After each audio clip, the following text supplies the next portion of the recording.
Hey everyone, welcome. This is a special episode that we're dropping today. It's just me, Tom, and Maggie today. We had a very small window to interview this guest, so we took it. We'll see Mark next time. Zen Honeycutt, she founded Moms Across America. She's been outspoken about a ton of issues relating to food and environmental toxins, which she sees as seriously harming the health of America's children. And look, she's a major figure in the Make America Healthy Again movement. She, I think, would be considered one of the major leaders of that movement. So coming up next, we're going to have a conversation with Zen Honeycutt.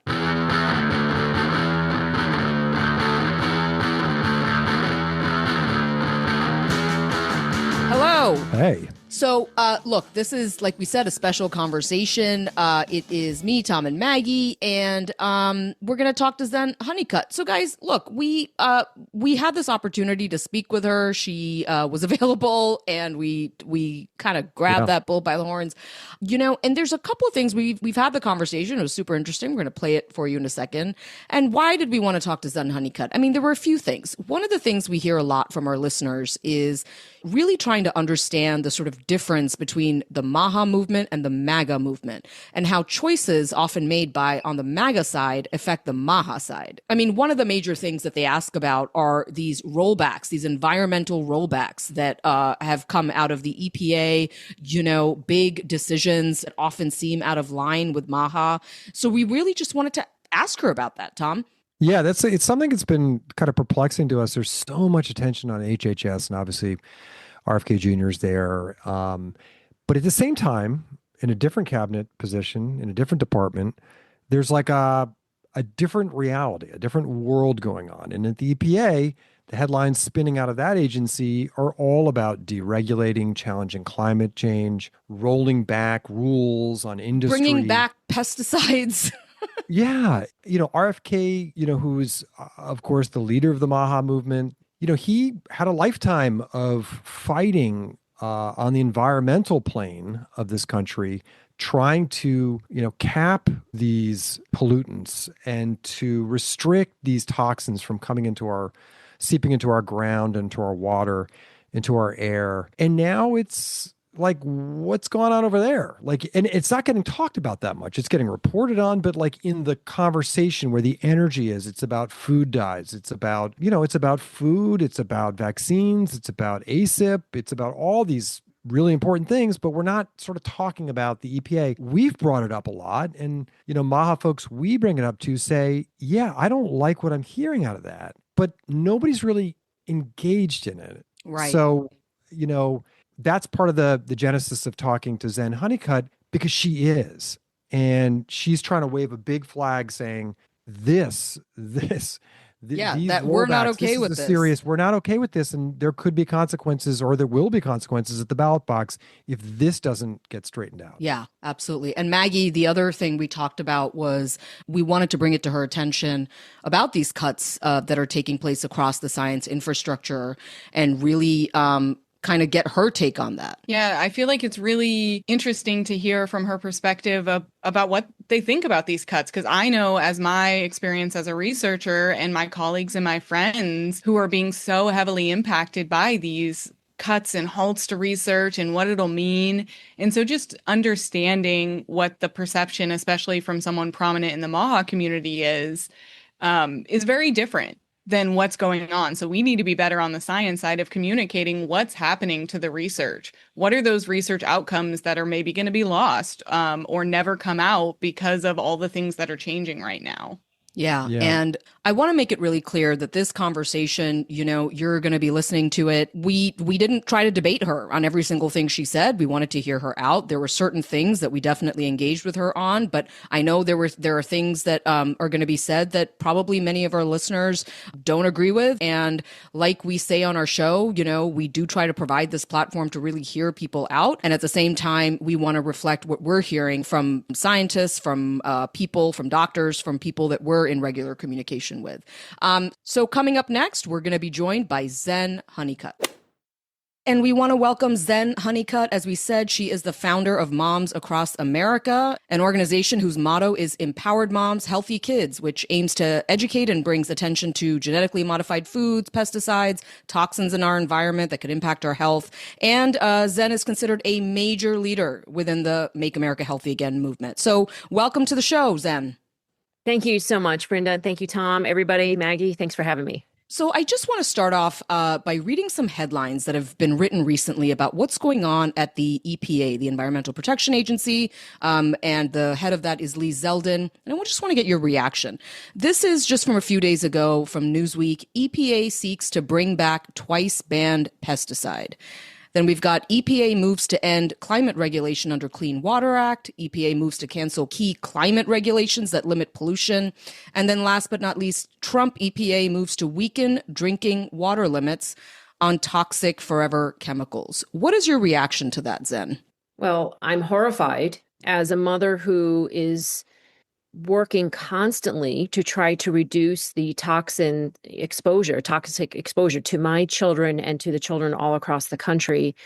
I don't understand the logic behind going backwards, right? I do understand that Trump is very committed to supporting businesses to thrive in America. And there are some, regulation which can be very cumbersome to these corporations in being able to make products and to make a profit.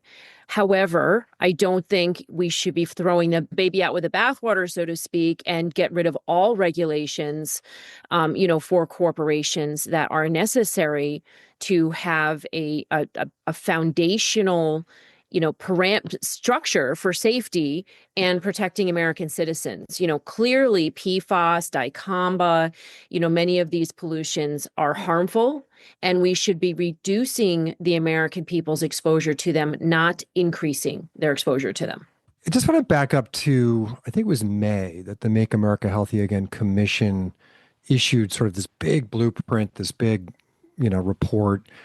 And if you look at who's on the commission, Lee Zeldin's on it, RFK Jr.'s on it, the head of the USDA is on it. A lot of different people, a lot of different stakeholders are coming to the table.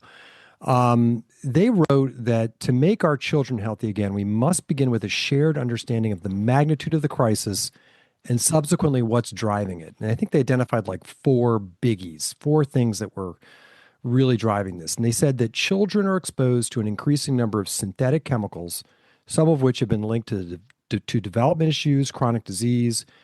The current regulatory framework should be continually evaluated to ensure that chemicals and other exposures do not interact together to pose a threat to the health of our children.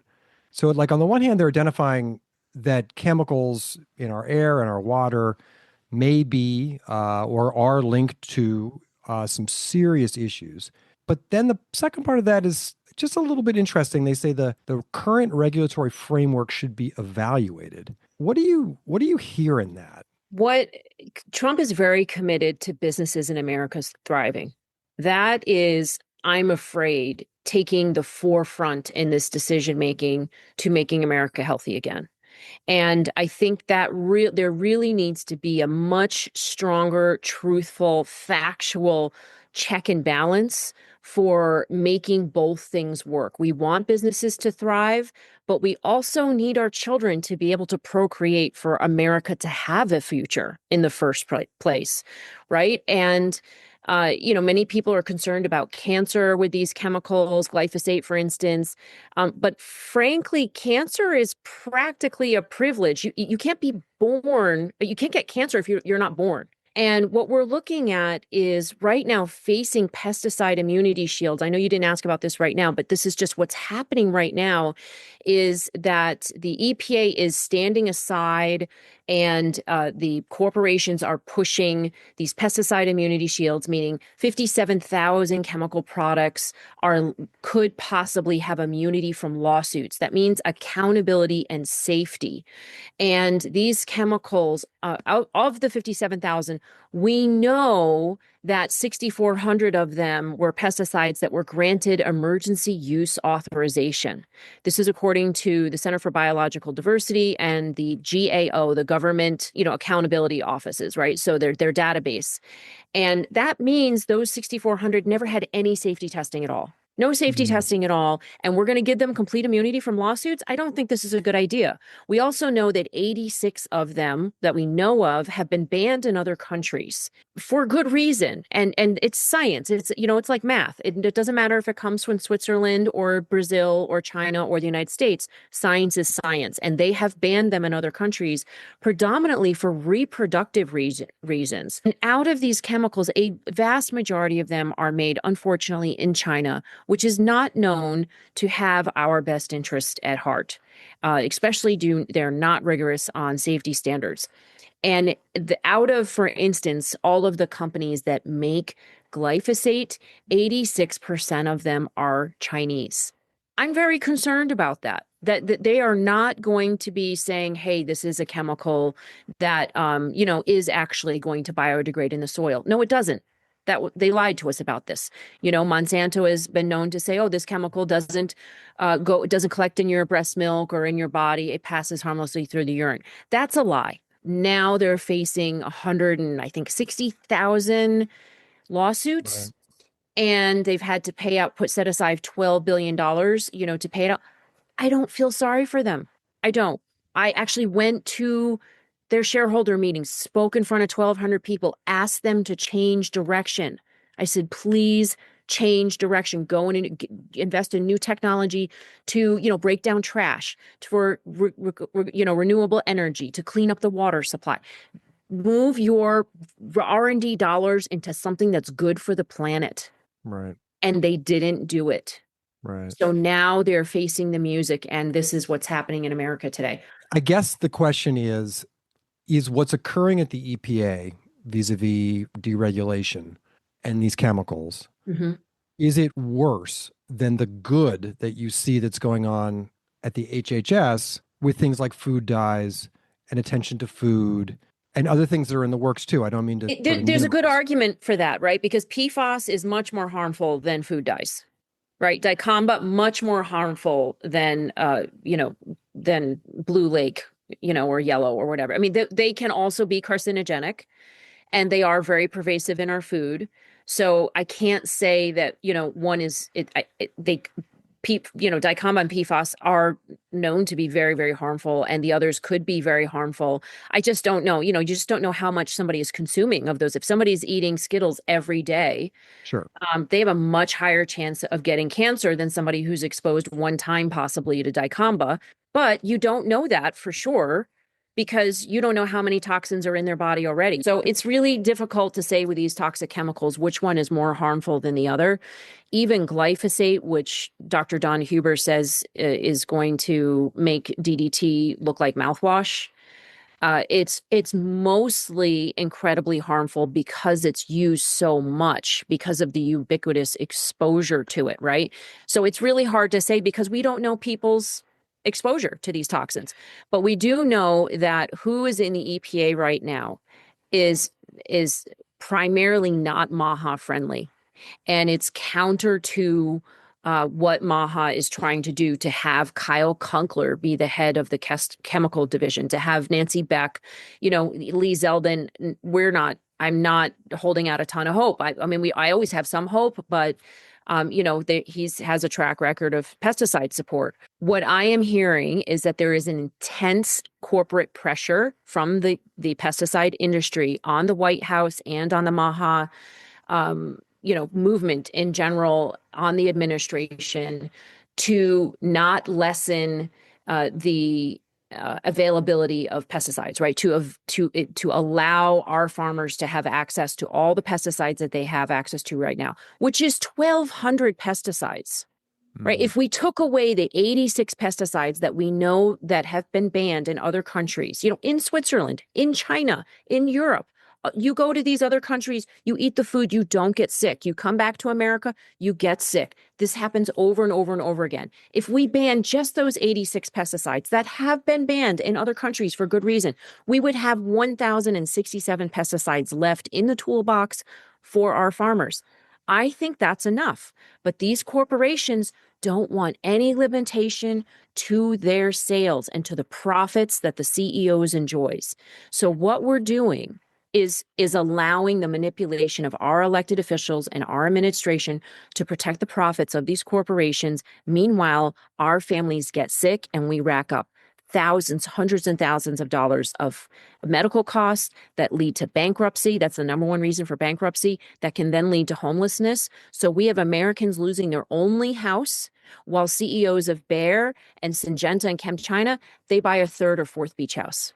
Zen, it's interesting. We have a lot of our listeners who say, who may feel differently about the MAHA agenda in certain aspects. And one of the things that they are left kind of head scratching on is the idea that, like, how can you claim wins on food dyes when all this stuff is happening at the EPA?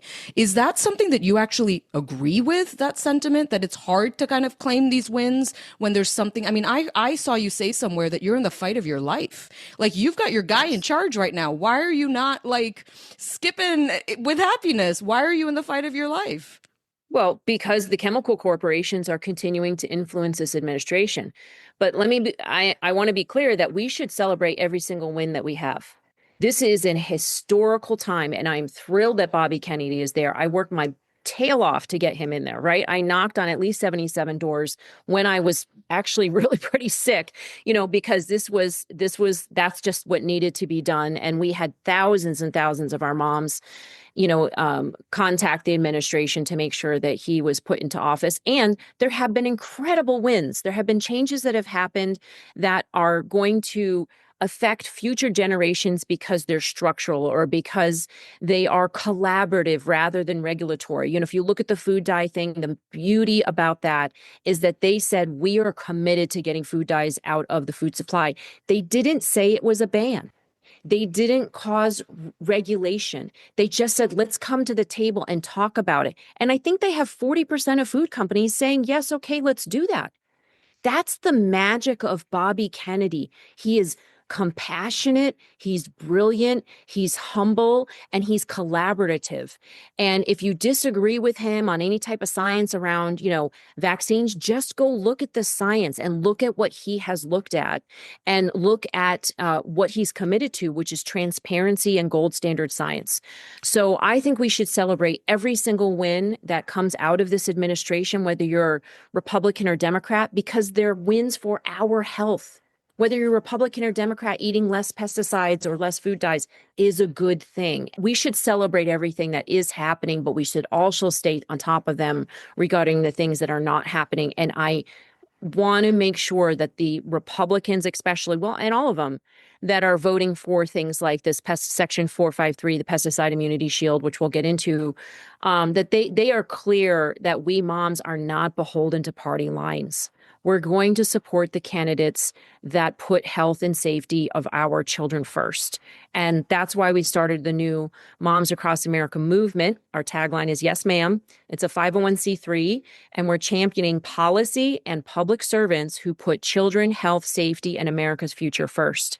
And that means we will be very active regarding legislation and getting MAHA candidates in office. So this is the time to do that. This is just, we had to expand and make sure that that happens. And it will be bipartisan, no matter, we have a checklist that we're going to be putting out. Right now we have 5 top things. We may expand that. And we don't care what party the candidate is from. If they are in alignment with some of these goals, which are solely about health, then we will be putting that on our website and letting people know about it. Well, it sounds like what I'm hearing you say is that, with the midterms coming up, even if you helped elect Secretary Kennedy, perhaps others decided to pull the lever for Donald Trump to get Secretary Kennedy into the White House or into HHS, that you're not necessarily going to be backing MAGA candidates if they're not aligned with the MAHA agenda. That's correct. And by the way, we did not elect Bobby Kennedy. That was not an election. That was an appointment. But we helped, right? We helped with raising awareness about that. I want to be clear because we're a 501c3. So we, when we were doing those activities, that was solely to educational and awareness. But going forward for the midterm elections, yes, we are interested in getting people into office who are going to support the MAHA agenda, which is health and safety, or it will be the Moms Across America movement, criteria. And we will not compromise our children's health about that. That is, when we see my representative from my district voted to support Section 453 to be in there. I am tomorrow putting out to everybody I know that we should support his opponent. That's just, I will not accept that somebody from my district is, actually voted for the pesticide immunity shield. And I will be having a fundraiser for his opponent. I will be making sure that everybody knows that this man needs to be replaced. So I'm sure from what I'm seeing on the chat boxes that everybody is getting that set up already. There's a whole list of the Republican senators that voted for Section 453 in the House appropriations to go forward. That section, can I talk about it? Sure. Okay. It's still in the House appropriations bill. Next, it'll go to rules in early September. And then if it clears through there, it would go to the House floor. The Senate also needs to, if they want to, have this section passed in the House in appropriations bill at all, the Senate would need to introduce it. That would happen this week or in September if they want to do that. They may not do that. And then therefore, if there's no bill that gets voted on and goes forward, it would be called a continuing resolution, and we would not have, a new appropriations bill, right? We would be riding on old budgets, which has happened for many, many years. It would be the same old politics, right? That would be happening. So that's one possible thing. It may not pass. But if the Senate introduces it, it goes through rules in House. This Section 453 makes it so that there would be no new labeling changes, guidelines, or policy made to any cancer classification or any chemical unless there was a full human health assessment. And the last full human health assessment for glyphosate, which we all know that this is what this is all about, is since 1993. So it would wipe out 32 years of science that could be utilized in a court case, right? So if somebody were to file for failure to warn, which is what they want to stop that from happening. There's been, over 100, I think 60,000 lawsuits. They want to stop that from happening. And so if somebody files a failure to warn, then the company, Bayer, would say, well, we couldn't warn you because the EPA label says that glyphosate doesn't cause cancer. Right. And it says that because it's based on the last human health assessment. And, and they want to keep it that way, not including the last 32 years of science. So it doesn't prevent somebody from filing a lawsuit. So technically they're accurate. And when they say, oh, it doesn't prevent anybody from filing a lawsuit. Well, that's because we're Americans and you could look at me funny and I could file a lawsuit against you. Right. Anybody can file paperwork for anything. Right. But this Section 453 means nobody would win, because they can't use 32 years of science. And we all know the science that was there in the first place in 1993 was corrupted. They knew in 1985 that glyphosate could cause cancer. There's evidence for that. That's part of the reason why all of these people have been winning lawsuits, because there's so much science to show that it does cause cancer. One of the things that, you're bringing up science, you're bringing up gold standard, and, you know, I do want to kind of reflect some of the concerns that we're hearing from the scientific community about the massive cuts that are currently underway inside HHS. We have been speaking with people who are studying chronic disease, who are studying nutrition, who are studying diabetes, who are studying how nutrition impacts the growth of cancer cells. How do we make sense of these cuts? We've really spoken with these scientists, asked about conflicts of interest, things like that. Does the MAHA movement support these cuts? For the most part, yes, because what has happened previously has been completely ineffectual and corrupt. And you cannot keep people in these administrations that are corrupt. You have to get them out. This is why Bobby got rid of everybody on the ACIP committee, right, at the CDC. You cannot have an environment of integrity if there's somebody in there. You have to get them out. And I want to jump in for a second because, and not to like litigate everything about every single decision that's been made on HHS, but one of the criticisms that's given is that the word corrupt is used without a lot of evidence to show for it. Like there are, like the CDC has databases of whether or not folks have that conflict of interest. And those are all there for people to see. And right now, the current ASIP community actually hasn't presented any of their things to even show whether they have conflict of interest or not. That should probably be concerning to you as well. So on one level, if we're trying to make America healthy again, and we've decided that an entire population is corrupt and who are people who've really studied science, how can we lay the message out that this is not just a movement that is for a tiny percentage of people who only believe a certain way of doing things, that you are a movement that is willing to bring in people who have diverse perspectives and who look at the science in the way that you want to look at the science? Well, I think this administration is ideologically one of the most diverse cabinets that has ever been compiled, first of all. And second of all, the definition of corrupt, you may be thinking about something different from what I am. For me, corruption doesn't just mean that they have investments in companies and they're getting money like many of the ASIP people did. They got money from the vaccines that they authorized, right? So they were like kickbacks.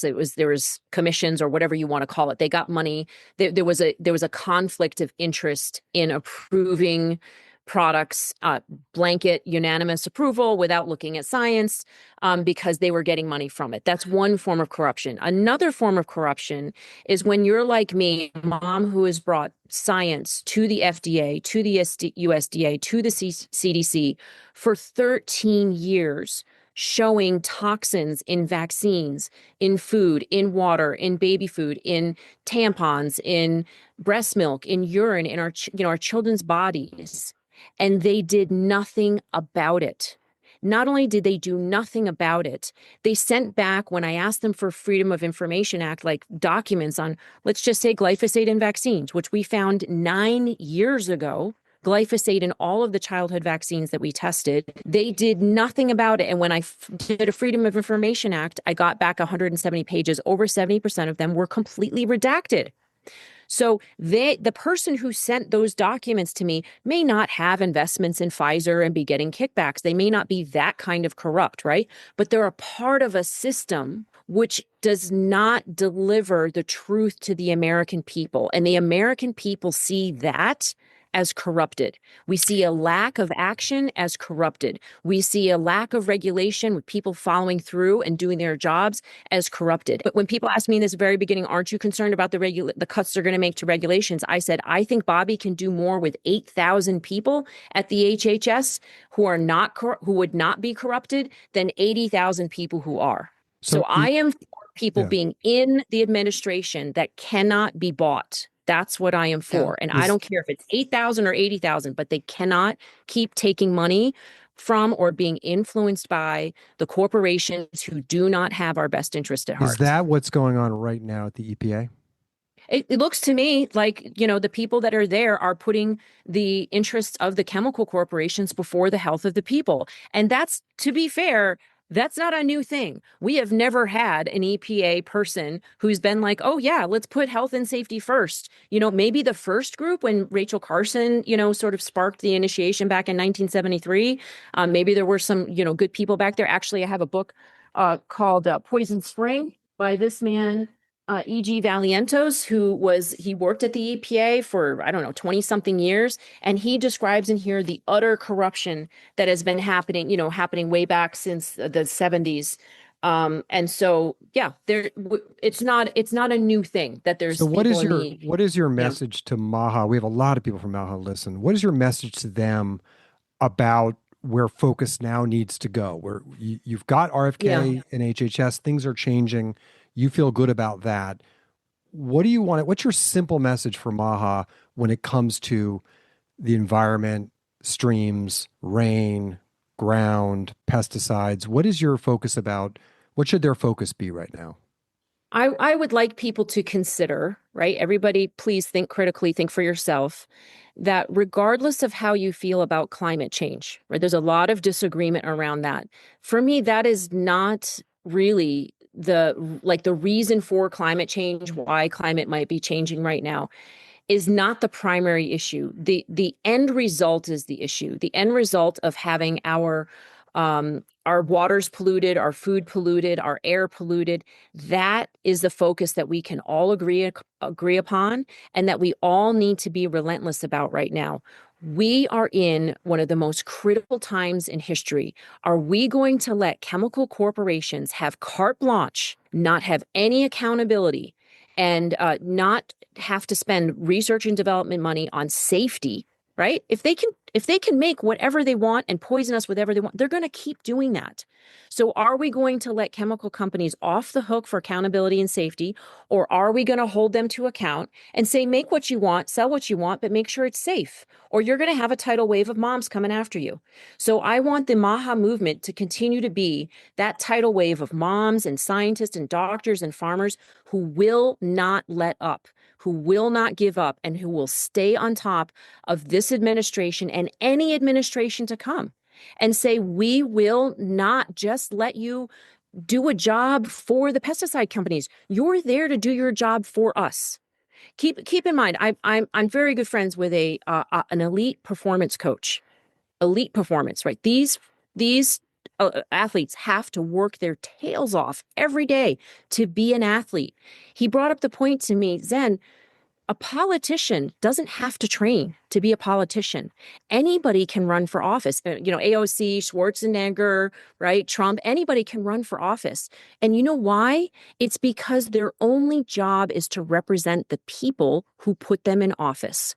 All they have to do is do the bidding of the people who elected them. The problem is right now, our elected officials are not doing that. They are making decisions based on the chemical corporations who are funding them instead of the people who have elected them. And the Native American tribe, I think it's called the Haudenosaunee tribe. I have to get that pronunciation right, but it's a very long H name. It's a very large indigenous tribe in Native America. And in the National Museum of Native American History in DC, every time I go there, I try to take a little time to go get free education in the museums. And I walked in one day and there was this huge, beautiful headdress, black and white, of a chief. I mean, it must have been 10 feet tall. It was huge.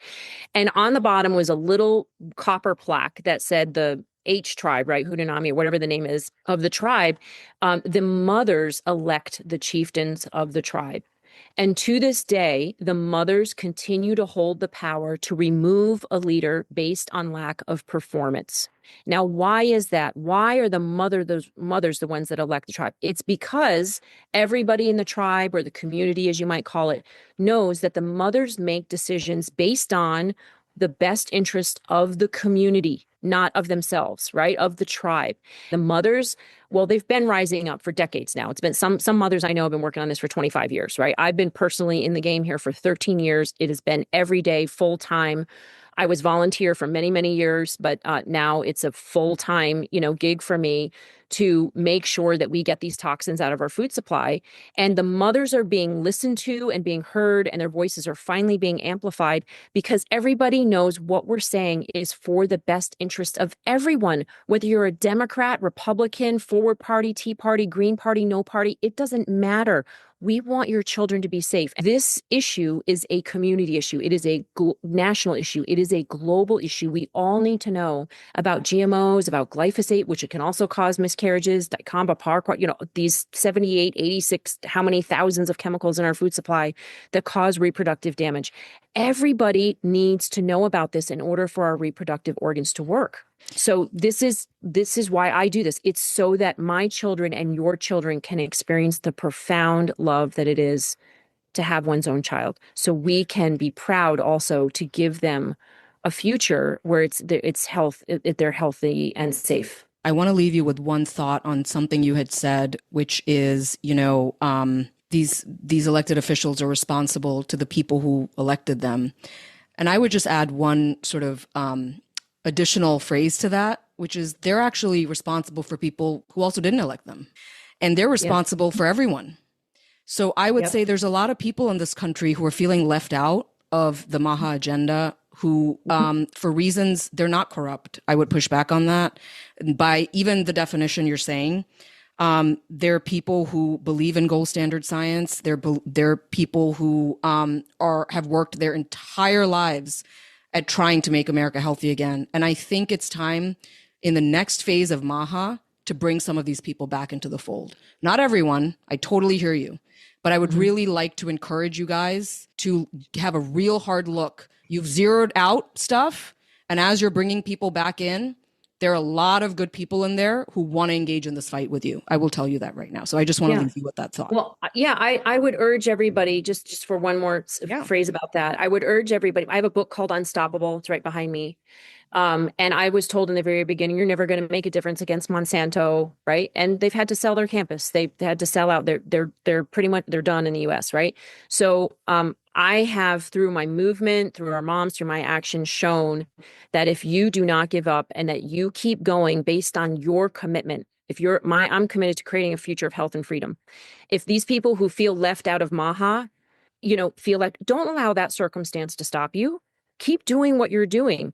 If you keep doing good work, it will be acknowledged. It will be utilized. Bobby doesn't care if you're a Democrat or Republican or you're yeah, but Bobby needs to fund them. Yeah, well, he's going to do the best he can. They need to show their work is valuable and will contribute to this movement. That's what you need to just keep doing good work. And I believe when you can continue to do good work, it will eventually, or could be much more likely, to be included in what's happening. And keep in mind that what's happening is based on a lot of the good work that these people have contributed to for a long time, right? There's science that has been done for decades on these chemicals. Right. There's people. And I'm going to send you some of the stories, if that's okay, Zen. I think that there's some really great work that's being left on the cutting room floor, as they say in television. I'm going to send that to you. I'm sure. I think I'd like you to know the excellent work that's been stopped in its track right now that has to do with chronic illness, diabetes, cancer, and has nothing to, and no one got a penny from any industry for it. So I'm going to send that to you. Great. Yeah, please do. And please know that we are not oblivious to the fact that there's a whole lot of systems structure right now that's collapsing. It's a mess, and it's going to get messier, and people are going to be cut that shouldn't have been cut. And there's, money it's a mess right now. And it's going to take a lot of reorganization to get things back. Like the pendulum swings. So this is what happens. You have chaos in a house sometimes when somebody, I've gone through it, depression, suicide, violence, like things get crazy for a while, and then you find your way and you start to, get healthier again. So everybody, and I'll tell you, I have really kind of lifted up the MAHA movement on my show because I don't know that I've ever seen anything like it. I am very impressed by the organization and the passion and just the sheer tenacity that you guys bring forth to this. I just think, make the tent bigger because you're going to need it. And there are a lot of people out there who want to make America healthy again that right now aren't being included in that definition. And so I'm excited to see where you guys go next. So Zen, thank you for joining our show. Good luck with your fight, and we'll be tracking it. Thanks. Thank you, Zen Honeycutt. Come in the tent anyway, is what I would say. Pitch your own tents too, right? Make it happen anyway. Don't wait for anybody else to do anything. You do it anyway. Thank you, Zen. Okay, so that was our conversation with Zen Honeycutt. We want to thank her for joining us. I'm Brenda Adhikari. He's Tom Johnson. She is Maggie Bartlett. Please check us out on Substack. Please send us questions or comments to questions@whyshoulditrustyou.net. And we will see you back here on Thursday, as usual.